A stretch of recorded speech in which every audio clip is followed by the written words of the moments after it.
Well, to talk about that exchange and to look ahead to the government priorities, we're now joined by the government House Leader Steve MacKinnon. Mr. MacKinnon, thank you for being with us this evening. Good evening, Michael. Listen, I want to begin with what we heard from the Conservative Leader, his question today in the House, because really by tying the Prime Minister's Christmas vacation and the carbon price, he's trying to make this argument, I think, that the Prime Minister is out of touch with Canadian realities and concerns. Are you worried about the connection that might be drawn out of that exchange? The fact is that the Prime Minister, his ministers, the entire government spends every day working on matters to make life more affordable for Canadians, whether it's measures around housing, measures around keeping grocery prices reasonable, helping the most vulnerable in our society, or delivering on commitments like dental care. This is a government that is preoccupied every day with making life more affordable and making life easier for Canadians. Okay, but you know, the polls, they do continue to have your party trailing Conservatives badly, and that would, at least at this point, seem to be the best judgment on that we have right now on your government's performance. How do you intend to turn around that public opinion on your government? I understand this is what your priorities are and what you say you're working on, but I don't know if you believe that it's actually penetrating into the Canadian consciousness. We're going to continue with this agenda, Michael, of making life more affordable for Canadians, delivering on childcare, rolling out currently across the country, rolling out on dental care, increasing index by indexing the Canada Child Benefit.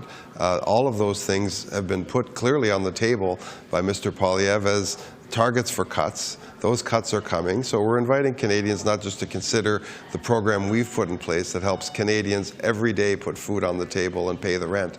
And what Mr. Poilievre is not saying, which is he's proposing tens of billions of dollars in cuts that will hit the most vulnerable in society and hardly help them with their day-to-day lives. Okay, but the flip side of that is the Conservative Conservative Leader does blame your government for getting Canadians into the financial hardships they face. He points to the cost of carbon pricing, as you know, both direct and indirect. Also the choices your government has made in program spending. What do you say to that? Well, what he doesn't say is governments around the world have spent more and inflation's higher.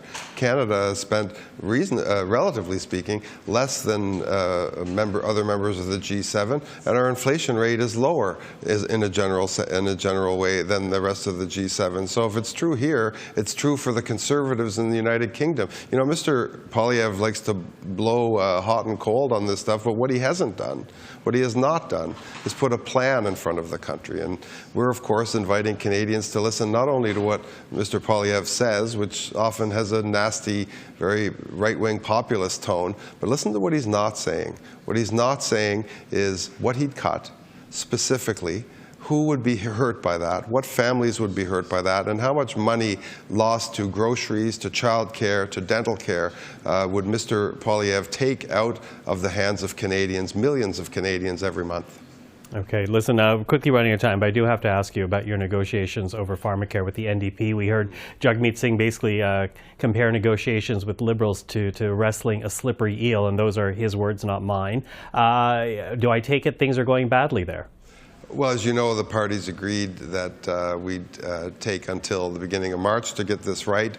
Pharmacare is absolutely a priority item in our supply and confidence agreement with the New Democrats, and I know we continue to work very, very productively. The minister does with members of the New Democratic Party, and I'll let them announce the progress that they've made at the appropriate time. Do you think you'll meet your March 1st deadline? I think it's a very high priority item, Michael. Okay, well, we are watching. Steve MacKinnon, always appreciate the time. Thank you for this. Thank you.